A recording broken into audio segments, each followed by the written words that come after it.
tonight's guest wishes to remain anonymous. With that in mind, I'm just going to call him Mark. Mark, welcome to the show. Good evening, Vic. Thank you for having me. Well, thanks so much for coming on. We appreciate your time. Mark, please give us a brief bio on yourself. I'm 50 years old, have 2 daughters that are in their early 20s. Spent 22 years in the military, retired about 10 years ago. Spent a little bit of time in law enforcement. Decided I really want to be retired, so now I run my own little business and just tinker around my house a lot. Nothing wrong with that at all. It sounds to me like you've carved a really good life out for yourself, and thanks also for your service to our country. I appreciate it. Thank you, Vic. I appreciate the sentiment. Oh, you're welcome. Speaking of your time in the military, Mark, from what I understand, when you were serving in the military, you actually let it slip one time that you've had a Dogman encounter. What more can you tell us about that? Yes, absolutely. I was dating a girl back at the time, and we were watching a werewolf movie. We were watching the Silver Bullet movie, and it was a part where he was breaking through a wall or something, just causing general chaos amongst everyone. And I said to my girlfriend, that's not true. Werewolves don't attack you. And she just laughed, and that was the end of it. We went on. A few nights later, we were in the barracks. We were talking, and she says, "Tell us about your werewolf experience." I giggled and said, She goes, no. I know you've got something to tell. So I tell what had happened. And, there was that, looked at me like I was just skeptical. Nobody laughed and joked and yeah. It was later in that week. I get called down to my first sergeant's office. And the reason I guess that this was such a big deal is when I was in the military, my job required that I have a security clearance.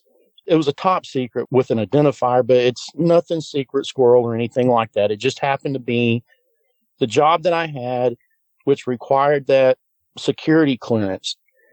These clearances, I don't really necessarily understand the process of getting them, but there's a whole process that involves everything from the FBI to the Secret Service that goes around doing background. So it can take up to 2 years to get a full clearance. So once you have that clearance, it's easy to lose that clearance. Anything from I missed a car payment to my electric got shut off because I didn't pay the bill.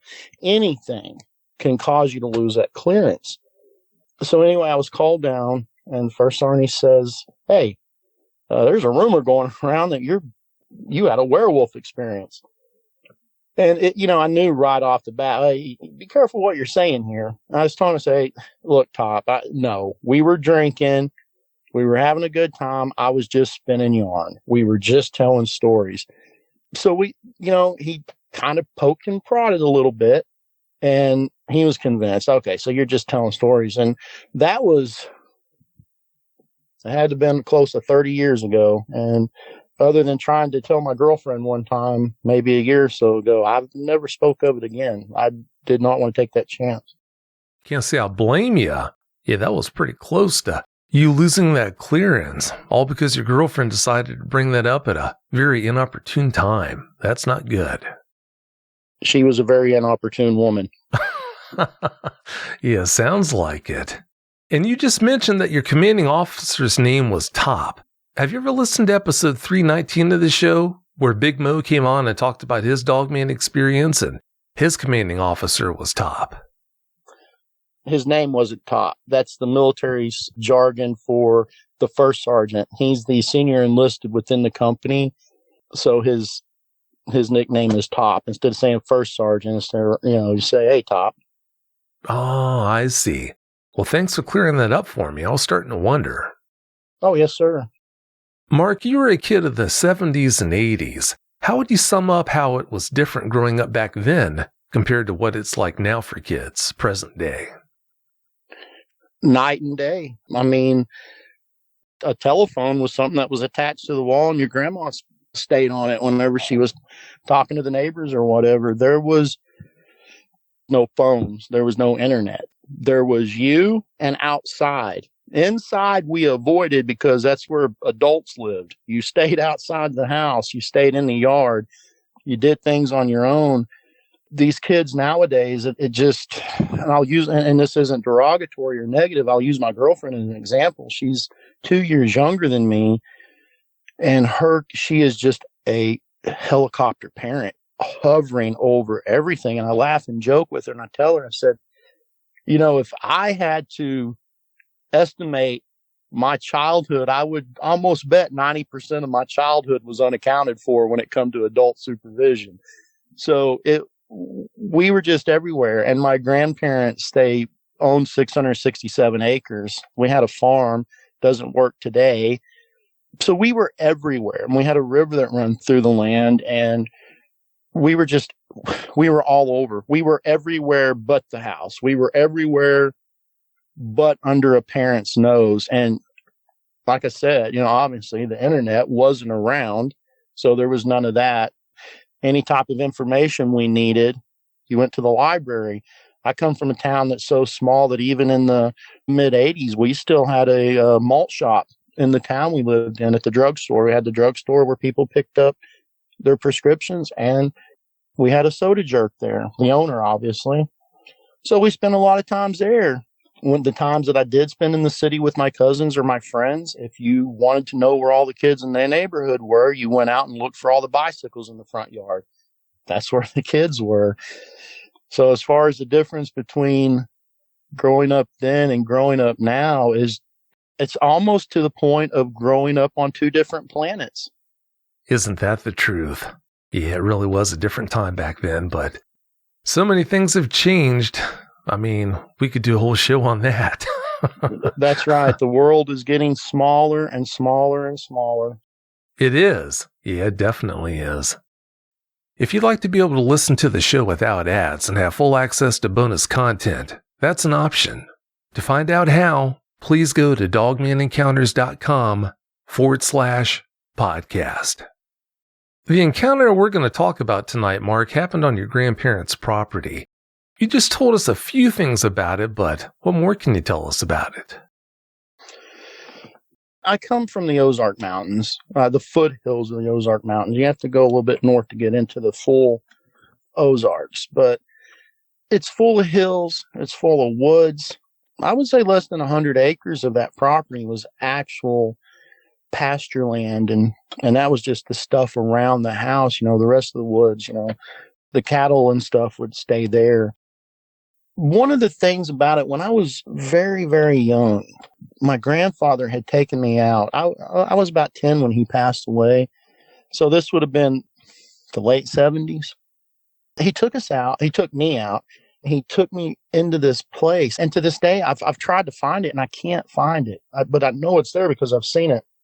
So he took me out and showed me what is basically, well, it's not basic to it. It's an Indian burial ground. I would say there was anywhere from 20 to 30 burial grounds. And I'm talking old stuff from probably the late, maybe mid 1800s, because this was all Indian territory back in those days. And, we've obviously moved this way and occupied this part of the country. So we had that. And all along the river that I was talking about runs through my grandparents' land. It's a lot of bottom land. It's a lot of open fields. And these were big Indian settlements back in the day. You can walk down on that river. You can just darn near reach down and just grab a piece of gravel, and you're going to find something that's Indian related, whether it be an arrowhead or part of an arrowhead, or even maybe a spear, the tip of a spear or something. The arrowheads and the spear tips are obviously much different. So the place has a lot of history that we don't know about, a lot of history that I imagine is just lost to time. Who knows? We also had the state had come in and leased several acres from my grandparents to quarry stone and rocks, basically just for building highways and whatnot. I would say back in the 80s and early 90s, if you drove on a road in northwest Arkansas, that gravel probably came from my grandparents' quarry. So that, and with it being a farm, there's not a whole lot special about it. Just the Indian history, I think, and the quarry, and just the fact that we had enough room to run and do what we wanted to do. You having over 600 acres to run around and get into things as a kid, that's heaven to me. When I was growing up, I would have been all over that. Oh, we were definitely all over it, and we were places we shouldn't have been for sure. Oh, I'm sure you were. Yeah, I would have been too. All right, Mark, please tell us about your encounter now. Give us every last detail that comes to mind. Absolutely. This would have been in the late 80s, 87, 88, somewhere around there. Like I was saying before, we grew up on this land and we did a lot of hunting. We did a lot of fishing.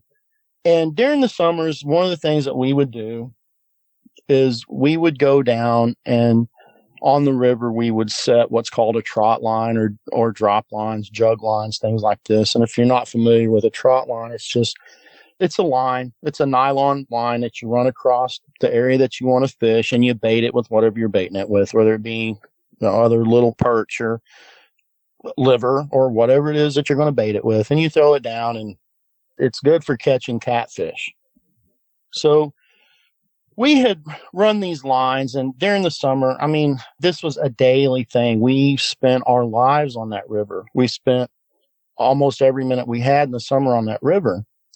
So we had run these lines, and we were back home that night at my grandparents', and this was probably around midnight, and that's when we would check them. We would set them around, before dark, and we'd check them at midnight or around there, and then we'd go down at daybreak and pull them up so that they could be set later again that night. So we were going down to check them, and this was about midnight. It was myself, my brother, and my cousin. They're both younger than me by about 3 years or so. So this road, my grandparents' house, I don't know if this is important. It's not really, but my grandfather had passed. He had passed in the early 80s, and this was 87, 88, somewhere around there. So the road going up to my grandparents was just an old dirt road. It had some gravel on it that the state contracted with my grandparents to put on the road to keep it a little less muddy. But that road just basically, it ran into the main road, which was a state road. But you got to understand, though, especially where I am from around here, there wasn't a lot of road maintenance back there. It was just barely above a dirt road. It was considered paved, but only during certain times of the year and depending on how high the river got, whether it washed anything out. So this road is probably about half a mile, maybe a little bit further from my grandparents down to this other main road. Well, as you're walking down this road towards the main road, the rock quarry is on your left. Now, because the state had leased this part, they had come in and put, we call them yard lights. I'm sure it's just basically street lights or whatever, but they put up telephone poles. So as you got closer to that road going into the quarry where all the heavy equipment went into the quarry and whatnot, there was probably, I would say, about 5 of those lights, maybe 50 to 100 feet apart. There'd be a light. 100 feet, there'd be a light. 100 feet, there'd be a light. So this goes down. There's probably about 5 of those to get to the road. And then on the other side, there's another 5 or so, something like that. So it's well lit. You can see these are big light bulbs that light the area up very, very well. So we're walking down this road, and as we're coming up to the entrance into this quarry, my cousin, I don't remember which one it was, but one of the two said, "Hey, look," and they point, and we can see sitting on the side of, there's a small berm, a dirt berm that kind of, I guess, shielded the road from the quarry on the inside. It was a man-made deal. But there was also large boulders on the side of this hill. Now, this boulder had the one that it was sitting on, it was it was a large boulder. I'm talking, several tons. That they just moved it over whatever for, again, I don't know why they did it, but that's how it was. So they point, and I look, and we can see it looks like a coyote, but the problem is it's solid white. I mean, it's just solid white, and it's down on all fours. And we thought, man, that's crazy. That's an albino coyote. You see albino everything, squirrels, raccoons. I mean, it's just, that little thing in nature. Every once in a while, nature says, I forgot to throw some pigment in there, so that's what you get. So we thought it was a coyote. Well, we have been very diligent in keeping the coyote population non-existent around there. And I hear a lot of people complain about killing coyotes, about, oh, you guys are out there killing coyotes and it's terrible. Oh, and you're skinning them and you're selling the skin. And I'm not saying that they're not, but I do not know anyone who just goes out and kills coyotes for the skin. But if we're going to kill them, why not do something with the skin, And the state of Arkansas, the Arkansas Game and Fish, has classified coyotes as a nuisance animal because that's what they are. They're a nuisance animal. They will kill chickens. They will kill your dogs. They will kill cats. We've had neighbors, the coyotes come right on their porch and snatch a house animal, a cat or a dog or whatever. So anyone who's saying, oh, you guys are just being terrible killing these animals, I assure you, everything we did on the farm that came to taking the life of an animal was for a specific purpose that either helped the farm thrive or it was just something that had to be done. I don't know anyone where we just were going to just kill stuff. So the thing was sitting there, and like I said, we thought it was an albino coyote, and it was looking away from us, and we thought, and the thing about a coyote is you just don't, especially when they're by themselves, you don't get as close as we got to it. I would say we were at most 30 yards away, at most. And that might be a bit of an exaggeration because it was pretty close. And we're just looking, and I said, I wonder if something's wrong with it. I wonder if it's hurt, if it's sick. What's wrong with it? So we just stood and watched it for a minute. Well, I had a little 22 pistol, and that's not going to kill a coyote. It's not going to do anything but wound it. It might crawl off and die somewhere, but you're not going to stop a coyote or kill a coyote with a little 22. Matter of fact, I think it was 22 short, so you're surely not going to do anything with those. So I tell my cousin, he's standing to my right, and I thought, all right, he's fat. He can run. He can get. And besides, I guess maybe I was being lazy. I was older, so I get to tell the younger kids what to do. I said, hey, sneak back up the road a bit until you're not going to hear us, and then run back to the house and grab that 30-30 and come back down here because I'm going to kill it. There was plenty of light to see.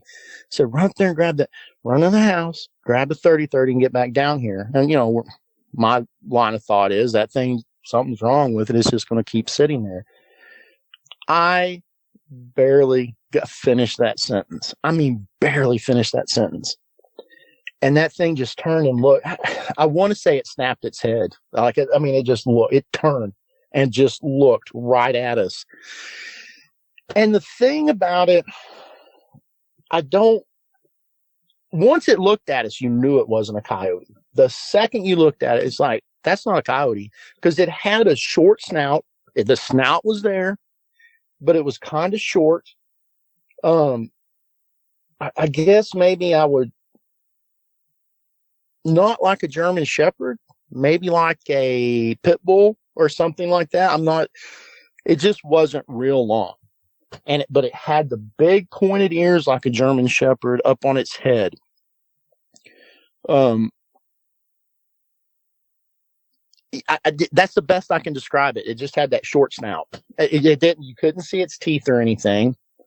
And it just turned and looked at us. And I know I didn't say anything. And if those boys said anything, I did not hear it.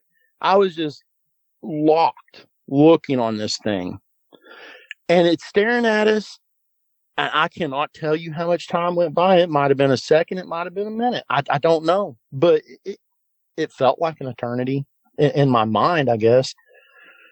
And this thing, I keep saying thing, and that I just, as silly as this sounds, it sounds offensive to say thing, because if you could have felt what we were, or at least what I was feeling, you wouldn't call it a thing. I'm using this as an example, but it's how I'm going to describe it, but it's not what it was. If you ever crack your knuckles all at the same time, and that sound that you get when you crack your knuckles all at the same time, that's the sound. I don't know where it came from. It was like it kind of moved forward. I mean, just a little bit, like maybe one little paw kind of went forward a little bit, and then you heard that crack, like knuckles popping. And it wasn't like the thing was hurt. It didn't seem like it was hurt. And it just stood straight up on that rock, boulder, whatever you want to call it. It just stood straight up. It never took its eye. It never stopped looking our way. And it walked to the edge of this rock. Now, the edge of this rock was only maybe 2 or 3 feet. I'll go with 3 feet from the top of this rock to the ground. And it was a hill. It wasn't a huge slope. Maybe I'd give it somewhere around a 20-degree slope, something like this. It wasn't a terribly steep incline. It comes to the edge, and it just hops off. Like it just, I don't know, like a person, like literally like a person. And it just hops off, and it's standing there. It didn't go back down on fours. Well, I say it's just standing there. It hopped off, and it just kept walking. And it just walked down the hill onto the road, but it just walked like that was its everyday normal way of getting around. It was just like, I'm bipedal, and this is what this is how I get around. I don't know why I was on all fours. Who knows? But it just gets up, and it just walks down, and it just walks right to the road. And when it gets to the road, now again, this is a dirt road. So, it's, oh gosh, it might have been 20 foot wide, maybe something like it. It was big enough for the big equipment to get up and down it. It just walks to the road, and it just keeps walking. It walks right to the middle of the road. Obviously, I didn't know this when I was a kid, but I think back on it. I spent 22 years in the military. I know what a soldier looks like when a soldier is marching. And this thing looked like it was marching. It wasn't swinging its arms or anything, but just the way it was walking. It seemed the way it was marching, and it just got to the middle of the road, and it just did a complete right face and was looking right. I mean, just a complete right face, just like a soldier would do. And when they stop and they make that right or left face, it just did a perfect right face. I remember I could see its legs. The way it was walking versus how it should have been walking, how the legs were looking, it looked like a German Shepherd standing up on its hind legs. And I've had plenty of German. I got German Shepherd right now. And you put that German Shepherd up on his hind legs, and he's like, oh, I'll do my little dancing bear thing and walk, but he's awkward and weird. This thing was just perfectly okay, and that's exactly what the legs look like. It looked like how the thigh kind of goes out, and then it bent back, and then the legs went the femur bone, I guess, it went back down towards its toes, and I couldn't tell really what its feet looked like. I couldn't tell if it was feet with, like long toes, if it was a paw. I could not see what the feet looked like. The hands, I could tell that there were long fingers. It had a thumb. I could tell there was a thumb. It had the 4 fingers. It kind of looked like maybe it had some sort of claws, but it wasn't like overly exaggerated. The claws were there, but they were there. That's all you can really say about it, is that they were there. This thing was completely white. I mean, white. But when it turned and was facing us, it had a perfect diamond right in the middle of its chest. I mean, perfect. Like you see these animals that, they'll have certain spots or whatever. And the spot, if it's a black animal with a white spot, it'll have some black hairs kind of growing around the lines, and there'll be some white hairs got into the black. This one, it was like it was spray painted on there. I know I don't know how that sounds, but it was like it was spray painted on it. It was just perfect. It was a perfect and jet black diamond. And this thing was just white. It didn't show its teeth. It didn't snarl. It didn't growl. It didn't raise its arms in any way. Its eyes, I've heard other guests who were speaking, they talk about these yellow eyes. This thing didn't have yellow eyes. And if it did, I didn't notice them.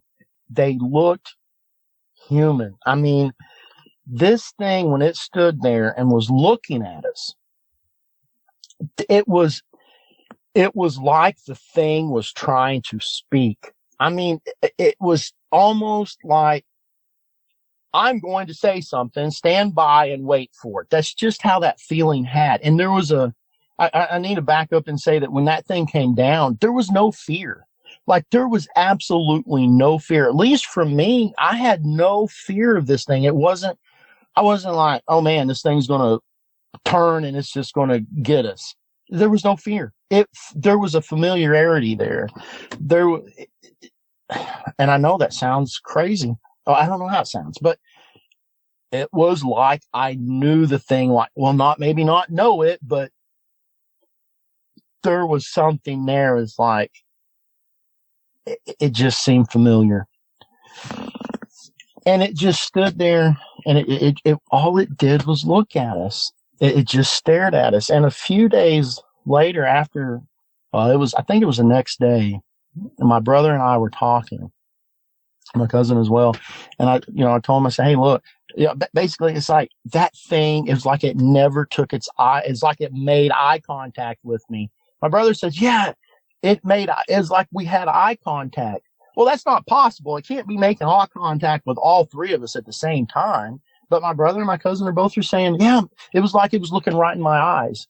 And that's how I felt. It was like it was looking right in my eyes, but it's impossible. It could not have been looking at all three of us dead in the face at the same time. But that's how it was. The whole time it was standing there, it was like it was looking me right in the face. Right. I don't know. I don't know if this is, it was like it was examining my soul. I felt like I was standing. It felt like I was being judged. I don't like I was being judged. Like this thing was like, let's see what went on in your past. Let's see what kind of person you are. My cousin, this guy, man, he is just the typical, and I don't mean this derogatory, he is the typical redneck. I mean, the boy couldn't find his way out of a wet paper bag. He could not figure out how to open a door. But you could take him outside and tell him to strip that motor down and put it back together, and he would take a motor apart and put it back together. The most hardworking kid. I mean, to this day, he's still just hardworking kid, but just dumb as a bag of bricks. And it's not, you just got to know and understand that that's not an insult. And he's always been that way from what I can remember. So I notice him from the corner of my eye, and he's bending down, but I don't look at him. I'm looking at this. I'm looking at whatever's in front of it. Like I said, this is a graveled road. It has gravel, rocks, whatever you want to call them. And so I guess there's no guessing to it. He did. He picked up a rock and he throws it. He throws it at this animal. He doesn't overhand it. He throws it like, if you've ever skipped a rock, anybody that's ever skipped a rock, how you snap your wrist and you throw it from a side angle. You throw it with that side snap. He throws this rock like that, and you can see this rock, and its head. You can see it in that artificial light from those street lamps or whatever they're called. And it's going. And as this rock is on target, headed down there, I mean, it's headed right towards this thing. It jumps. I mean, it jumped straight in the air. Not a foot, not 2 foot. This thing had to have jumped at least twice its height. And that's the other thing. It wasn't, man, I can't, I don't know if I can judge how tall it was, but it wasn't like this tall creature. It was tall. I would say 6 feet, but not 6'3", 6'4". I would say that would be the height. And I think if I went with 6'4", I'm probably exaggerating. I would say it was right around 6 feet. He throws this rock. That thing jumped. It just jumped. I mean, like it was on a springboard. It just launched straight up in the air, and that rock, obviously it went right underneath it. And this is the part that I really don't know if I remember it the correct way, because it just seems, I don't know, everything about that seemed unreal, but I mean, it was there, it's standing there. But anyway, this thing, when it jumped up, it's funny now, it wasn't funny then, because when it jumped up, the entire atmosphere, it just changed. It went from everything's fine to just heart-stopping fear. We go run. But this thing jumped straight up in the air. And like I said, I don't know if I'm just remembering this wrong, but it's what I remember. It was like, if anybody's ever watched Scooby-Doo or any cartoon where something jumps and its legs are running before it hits the ground, it's like that's what the thing was doing. It jumped. It just straight up in the air, and its legs were just, they were getting it. I mean, they were at it. They were getting it before they even hit the ground. I didn't let it hit the ground. When that thing went up and that fear kicked in, I said, that's it. I'm out. I ran track in school, so I was not worried about outrunning no cigarette smoking fools. I knew they weren't going to outrun me. So I was just thinking, I just got to get ahead of these boys. I'm going to sacrifice the weak, because I didn't know what this thing was doing. And I was a kid and I didn't know any better. So I turned around, I ran. And I mean, I was running. And we were probably, I would say, at least a quarter of a mile from the house. Well, as you leave that quarry area where they go into where it goes in, the road goes up, and then it makes a dog leg back to the left. It just curves back around to the left. And then the rest of that road is just a straight shot to my grandparents' house. After my grandfather had passed away, my grandmother, I don't want to live in the house anymore. So she left the old house on the hill, on the top of the hill, and she went down probably about, 200 yards from the old house, and she had a new house built down there. So that's where she was living. But the old house, my uncle, so her daughter was living there, her husband. So my uncle by marriage, he and my aunt were living there in that house. Well, like I said, it's midnight. Everybody's asleep already. But for whatever reason, when we come up that road, I mean, we're yelling. I'm yelling. I'm yelling for my uncle. I'm yelling for my grandmother. I'm yelling forever. That thing's right behind me, or at least, but after we got there, it wasn't a feeling like the thing was chasing us. I didn't feel like it was chasing us, but I didn't look either. So as I'm running up the road, I can see that the porch light is on, and I can see that my uncle is on the porch. And I mean, we're getting it up through there, and we're yelling at him. He's like, hey, it's chasing us. It's chasing us. It's chasing us. And he's like, what in the world is wrong with you boys? What are you doing? And we get up there and said, Uncle Herbert, this thing is chasing us. This is what it is. This is what we saw. And of course, I'm sure we were very animated, and I know we were very excited. And he was like, you boys, he's like, what is wrong with you? He said, I don't know what you saw, but you probably saw a coyote, or you saw somebody's dog. And we're trying to explain it to him. And he is adamant. He's like, and it was like he was trying to convince himself that we didn't see what we saw. And finally he said, you boys get down to the house, get in bed, and knock your nonsense off. So we did. It was only about a 100-yard walk. So we boogied our little butts on down the hill a little bit and got into my grandmother's. And there was no going to sleep. And we stayed up all night. I mean, all night.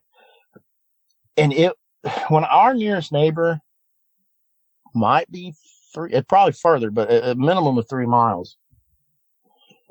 So when I tell you that you can go outside in our barn, the barn, now at this point in time, after my grandfather passed, the farm was non-producing, as in we only produced what we needed for the farm. So we didn't have a lot. We weren't selling anything anymore. We weren't producing anything outside of what we used. So we still had rabbits for eating. We had chickens, had a few hogs, typical farm animal stuff. Well, even at night, these animals, they'll scurry. And especially like if a fox or something like that is trying to get into the barn, those animals are going to make some ruckus and you're going to know they're there because they're saying, hey guys, you need to wake up and come out here and take care of this. But if it's a really big predator animal, if it's a predator animal, an animal that's just going to, rip a cage apart or something, those things will get very quiet. They won't make a sound. Even the chickens, until you actually disturb them, they will just be very, very quiet. And that was the thing after we got back. We would go outside and look. And we would listen, and there was nothing. There wasn't a cricket. There was not a whippoorwill. There was not a frog croaking in the pond. It was quiet. And anybody who spent any time in the woods knows that the woods are not quiet. Even at night, they're not quiet. There is something going on. When the woods are quiet, that's when you better be quiet. When the woods are quiet, you better sit down. You better go inside if you can. If you can't, then you set your butt down and you be as quiet as you can and you don't move either. That's just how the woods are. If it's quiet, there's something out there. And you can go, like I said, it's just how nature works. Nature's great. You can go out in the woods and you can tromp through the woods, and unless you just start banging on trees or breaking stuff, just being an absolute menace, the crickets are still going to chirp. The whippoorwills are still going to let you know what's going on. There's still going to be noise. The woods get quiet when something's going on. And that's what it was all night long. Now, this was the summer, so, the sun's starting to come up about 6 o'clock is when the sun's really up. But this encounter, like I said, it was right around midnight. It might have been a little before midnight. I'm not sure. But that was about the time that we went and checked those lines. So we were probably back in the house, I promise you, no later than 12:30. So you got all that time from the time we were back, and we didn't sleep. And we would go outside, or we would open windows, maybe crack open a door and step out on the porch and listen. But we did not, there was nothing, not a sound. The barn was quiet. The pond was quiet. The woods were quiet. And when you were out there, it just felt like something was watching you. Just that thing where the hackles on the back of your neck stand up. And you know that something is looking at you and something is like, give me an opportunity and see what happens to you. So we didn't venture far, but we would go out there and listen. It got to the point. We'd been back. We'd been home for a few hours. I went out on the porch and just in a normal voice, I didn't say it real loud. I didn't want to wake up my grandmother or anything. I was afraid she was going to wake up anyway. And that would have been a bad deal because she had to be to church on Sunday. And that would have been a bad deal. She probably would have killed us and we wouldn't have had to worry about whatever it was we saw. But I walked outside. And I just said in a normal voice, I said, look, I'm sorry. We are sorry. We did not mean anything. There was no harm. We did not mean to offend you. I probably said something different back then, but we did not mean to offend you. We did not mean any harm. I'm obviously paraphrasing. I don't remember exactly what I said. That's what I said. And I just stood there for a second. Nothing changed. The air didn't change. The atmosphere didn't change. I said, okay, good night, please. I'm going to go in the house. And I just went in the house and we never went back outside. The next morning, we went down to see if there was like maybe, well, I say next morning is probably more along the afternoon timeline, but we went down to see if maybe there was prints or maybe even if there was some sort of scat or something up there where we're sitting on the rock, but there was nothing. There was literally nothing. But then again, I mean, that's not unusual because like I said, this road it had gravel on it. I mean, you could reach down and pick up a handful of gravel. So even if it was raining, it would probably been very unlikely that there was any type of track or anything, but there was no scat. There was no marks on any trees. It was just normal. And I've never had that experience again. And other than the 2 times I was talking about other than my brother and my cousin, I say there's those times we semi-talk about it. We haven't talked about it in a long time. My brother, he's to the point to where, I guess maybe this was, I don't know, maybe a couple of years ago. I said, do you remember that thing we saw? And he said, we see a lot of things at night, don't we? And that was into it. He's just like, I knew he didn't want to talk about it. Where I live now, it's still in the woods. I have a few neighbors around me, but they're definitely a lot closer than they were when I was growing up. I mean, I can actually see a couple of neighbors' houses. This is an old Indian place, too. Just around the corner from us, there's a federally protected Indian site where they call them the bluff dwellers. It's not like the stuff out in Arizona where you got them building all these crazy mud houses and stuff way up. These are just, I'm wanting to say that's the Ouachita or something like that. I know I'm getting the name completely wrong. I'm 100% European. We did a DNA test and I am absolutely 100% European. So I have no spiritual connection to this stuff. And my ignorance is just, you would think that because I live here and grew up here, I would try to get more in touch with this stuff around here. But I'm just ignorant when it comes to it. They have a place down there and it's bluff dwellers and it's federally protected and you can go down there, but you can't walk on it and all that good stuff. And then just up the road from me, my neighbor bought some land up there, whatever we're going to call it. And they built a house and they're from Wisconsin or something like that. And when I say my ignorance about the Native Americans around here, I'm a walking encyclopedia compared to these guys. They know nothing. And I know nothing. But he was like, hey, look at what I found here. And you get to looking, and it's a flint pit. It's a pit where they made their arrowheads and whatever it was. So, and it's just deep. You can get in. It's broken arrowheads is what it is. We've dug around in it quite a bit, and we've never found anything of any value other than, oh, look, that one's broken. That one didn't make it. So this is a place, it has that heritage as well. The Indians were all over. Some of this land that I own back here, I don't know. Again, I feel dumb because it's just my ignorance. I have to try to give a description because I don't know what it's called. The Indians back in the day, they would take a sapling and they would bend it over and tie it to the ground with a leather strap or whatever. And then that's how that tree would grow. It would grow up, but it would be bent over. And that tree would point towards a trail or it would point towards water. And so you see that trail and you're like, okay, well, I got to go. They would bend it so that it pointed to the direction that you're supposed to go to find a trail or find water or whatever. And you can go back here to this land that I bought and there's several of those trees back there. They are old. They're old. But, trees get old. And it's been over. So that's a long way around the barn of saying there's a lot of Indian activity around here. I tell you all that to tell you this. I have a Malamute Husky mix. This is not a little dog. I think he weighed in at 113 last time I took him to the vet. And the last time I took him to the vet was a couple months ago, I think. He's a big dog, but he's a baby. This guy, he just wants to go. The worst thing that my dog has ever done is I let him out one day and he went down to the neighbor's house and he stole a bag of chicken wings out of their garage. So I went down, I gave him $20 for 10 chicken wings, but that's the worst thing he's ever done.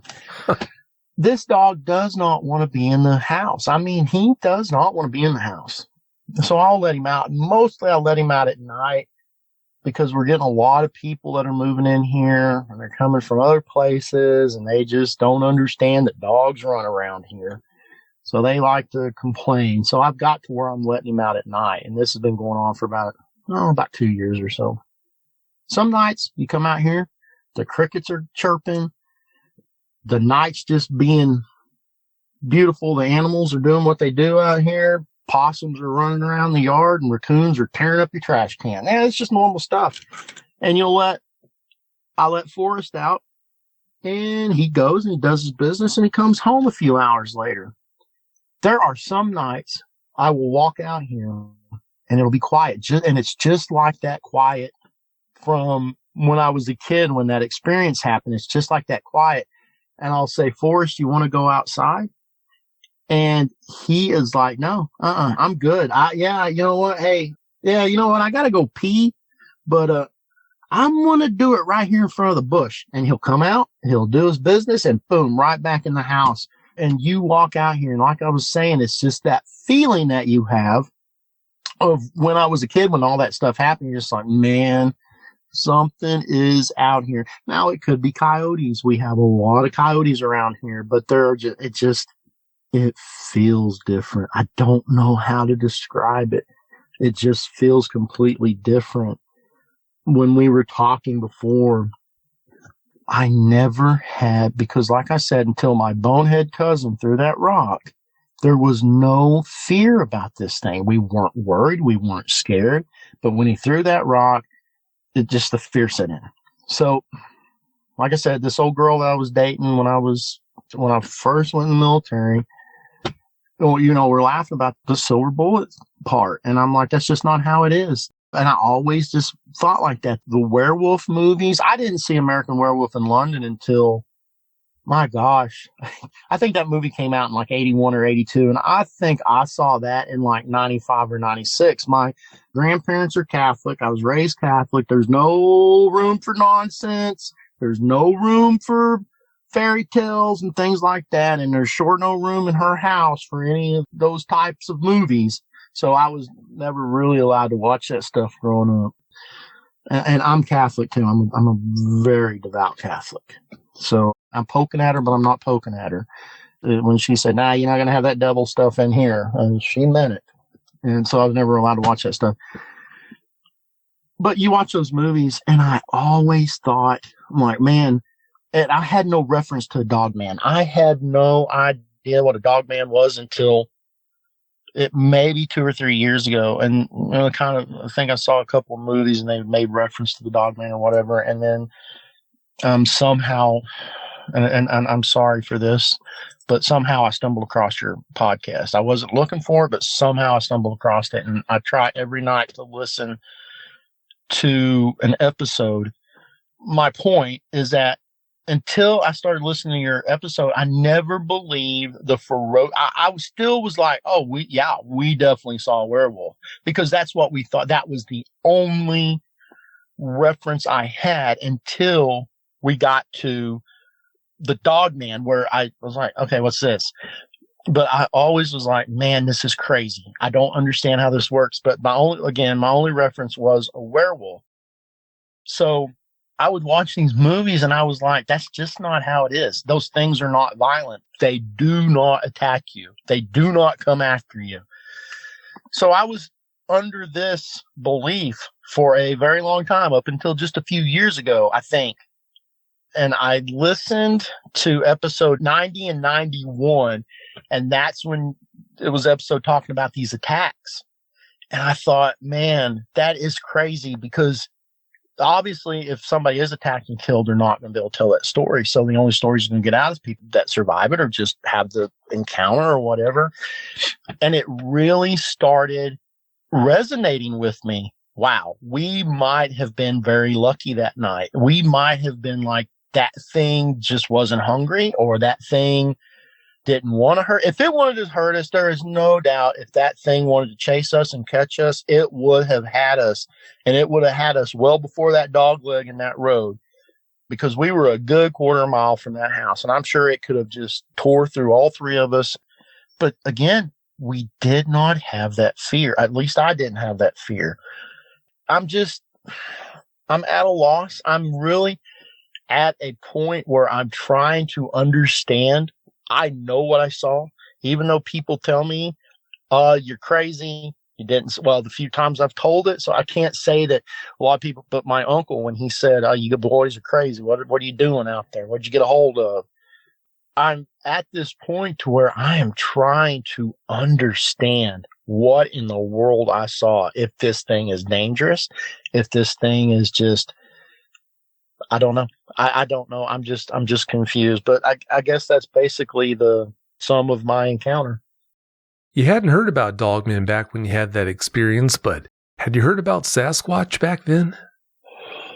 Yes, they didn't call it Sasquatch. I'm going to mess this up. They called it something like an oogie boogie or something like this. And I know that just sounds silly, but that was what they called it. They had down in around Texarkana, Arkansas, the legend of Boggy Creek or something like that. Now, this movie came out in the 70s too. When people would talk about this thing, no one was really worried about it, if that makes any sense. I mean, people were like, oh, yeah, I saw it. My barn door was ripped open last night, and a bunch of my chickens were killed. I would tell my grandmother I'm going somewhere, and she would say, be careful, keep your wits about you, because the blacks had some sheep killed last night, and they don't know what killed it. I never saw it. I heard of the stuff. I never saw it, and we've got the old-timers around there who would tell you that this thing is there. And like I said, it's the Ozark Mountains. There's things out here. I don't know if this is, like I was saying, when I was growing up on my grandparents' land, this was, years and years before I ever had this encounter. You would hear stuff way off in the woods. I mean, I can tell you several times when we were outside at night doing whatever it was kids were doing at night, and you would hear off in the distance a howl. I mean, a howl. And you're like, what in the world is that? Because, like I said, I didn't have any reference to werewolves or dogmen. I didn't know anything about that. I mean, I knew what a werewolf was because, like I said, we had a soda shop at the drugstore where I grew up, and they sold comics. And I know the younger folks listening to this, guys, it was different back then. We looked at comics, and we got a lot of our, at least where I'm from, we read our monsters and stuff from comics. So I had an understanding of it, but also my understanding of a werewolf was Lon Chaney Jr., where he just had that flat nose and some hair growing out of his ear. So I never had that reference, but you would hear that stuff when I was growing up a few different times. You could hear that howl, but it was way, like I said, my grandparents had hundreds of acres, and especially in these hollers, that thing could howl, and it might be behind you. You might hear it over here in front of you, but that thing might have been coming from behind you. You just don't know where it's coming from. But it never really scared us. It didn't scare me anyway. But I guess that's the long answer to your question. I apologize. No apology required. Thank goodness it didn't frighten you as much as some eyewitnesses have to deal with because of their experiences. You went out and looked for prints the next day, you said, but did you ever actually go out seeking out another experience with it? Oh, God, no. No. No. No.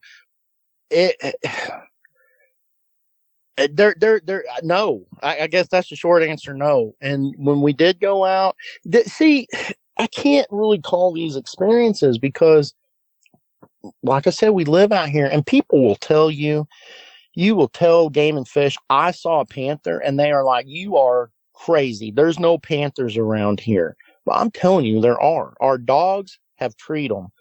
There are things in the dark out there. There has been times, after this encounter, you would hear something. We'd be on the river camping or whatever, and across the way, you would hear something. And so you would shine your light over there, and you would get that, it's called eye shine.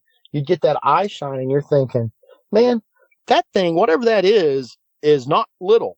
And you couldn't really tell because it would be across the river, but you could tell that sucker was not on the ground, that he was up higher. But again, it was anything that ever felt dangerous. You could You just ignore it, mind your business. Mostly how everything is in the woods. You mind your business and it's going to mind its business. So I don't know if those were encounters or not, but I definitely have seen eyes in the dark that I was like, I don't know what that is, and I don't care to find out. And if it wants to tell me what it is, that's just it telling me it wants me to get in the canoe and get on down the road and out of its purview. So no, it's weird. I'm not afraid of them. After listening to 90 and 91, I'm like, this is crazy, but I don't want to see it again, but I'm not afraid, if that makes any sense. And I'm sure not going to walk into the woods on those nights that it feels like something's out there. I'm not going out there. So no, I do not want to have another experience. I always tell people to listen to your instincts, so yeah, I'm glad you're doing that.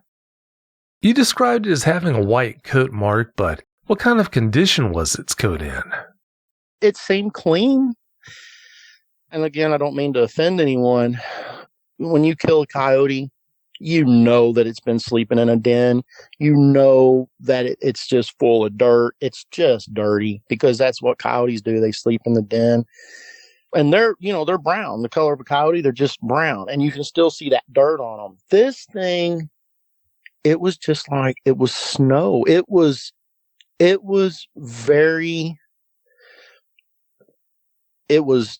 hypnotizing, I guess. It almost, and again, it's been so long ago, I don't know if I'm remembering this correctly, but it almost felt like there was a glow about it, if that makes any sense. It wasn't glowing, but it felt like that. But it was, the fur was clean. It's just with that black diamond right in its chest. Don't know how to explain it, but yeah, that appearance of a super clean coat's not unprecedented when it comes to Sasquatch or Dogmen. If you've had a Dogman encounter and would like to speak with me about it, whether in private or on the show, please go to dogmanencounters.com and submit a report.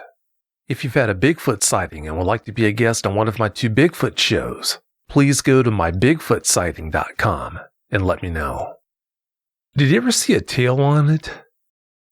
I can't remember seeing one.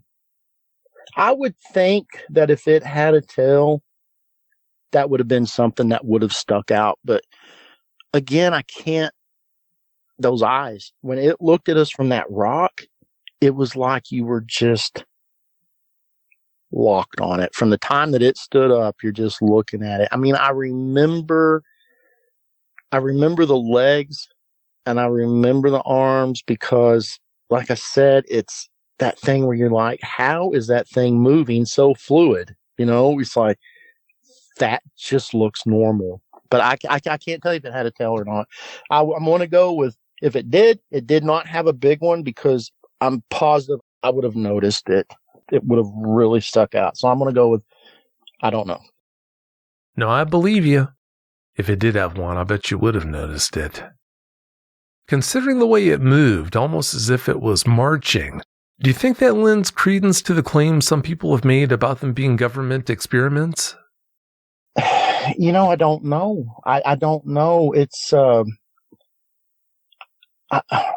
don't know. I mean, wow, that's just a whole nother conversation about the stuff that the government's involved in.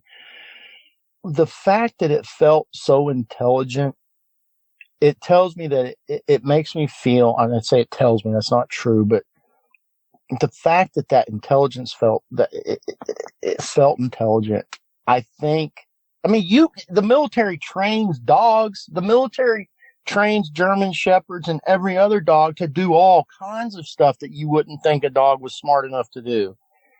So if it's some sort of military experiment, it wouldn't surprise me, just because the military is good at what they do. They're good at what they do, and they're good at hiding what they do.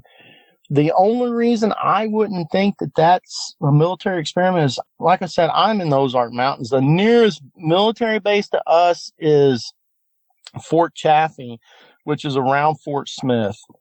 And that's an artillery range out there. It's got a little bit of history with, I believe, I know it was a POW camp in the war, but I don't know who they kept there.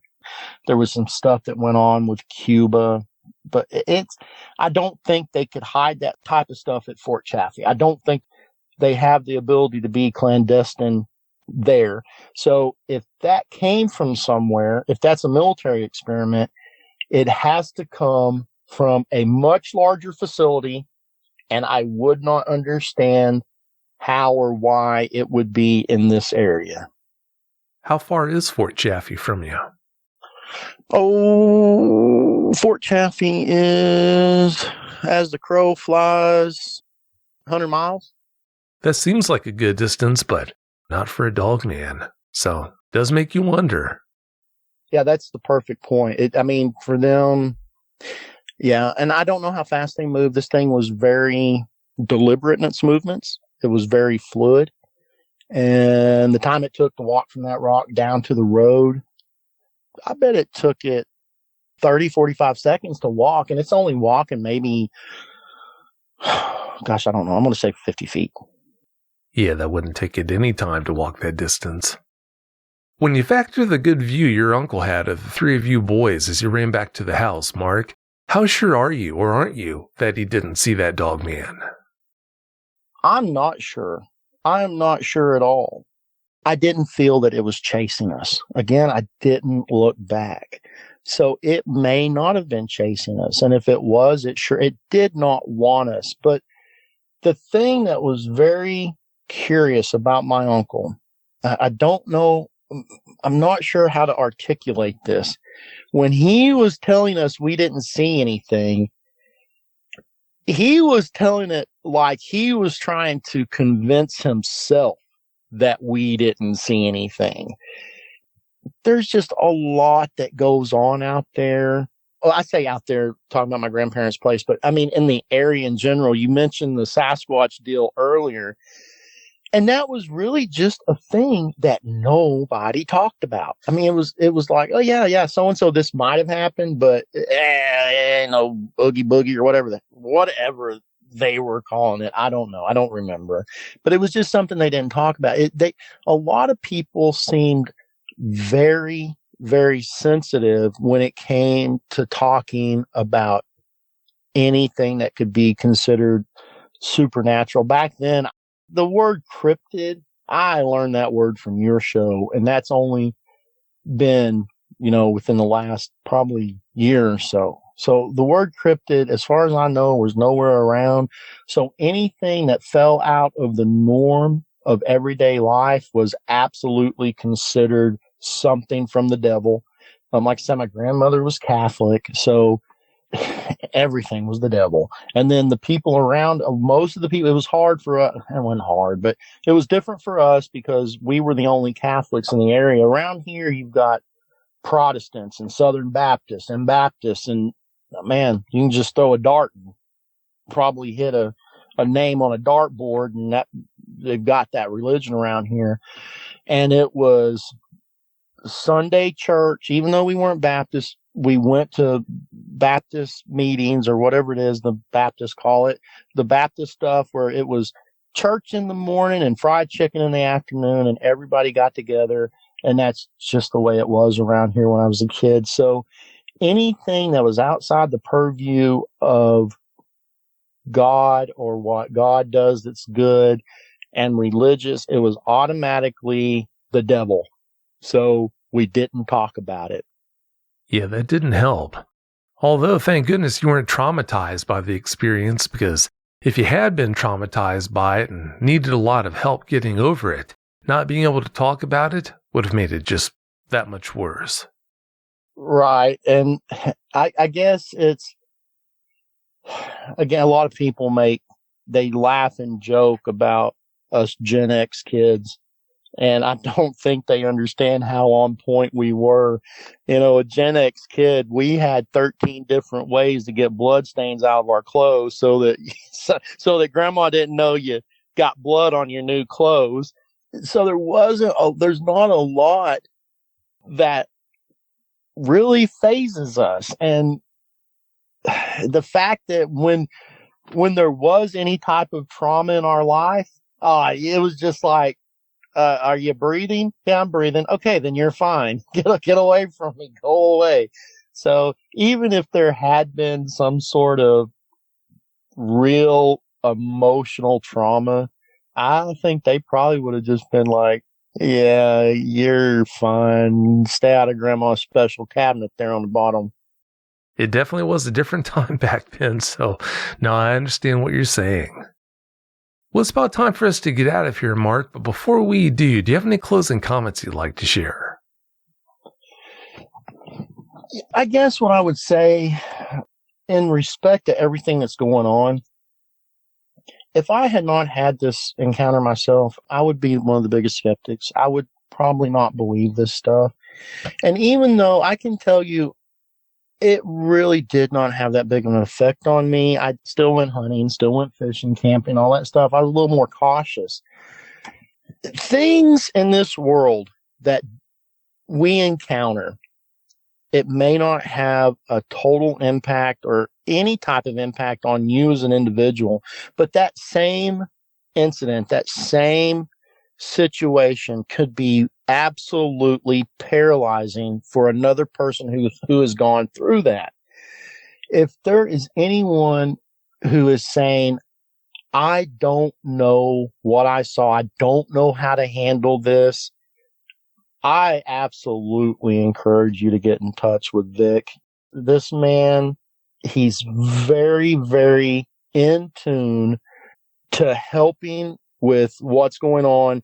And I think that he can put you on the right path to getting that help and enjoying life. Because when I was a kid, if I would have let this experience affect me in the way that I've heard some people have been affected, it would have destroyed me because it would have taken away everything about me that was a kid of running the woods and doing this. So if there is things like this and you do not have anyone to talk to, absolutely get in touch with Vic.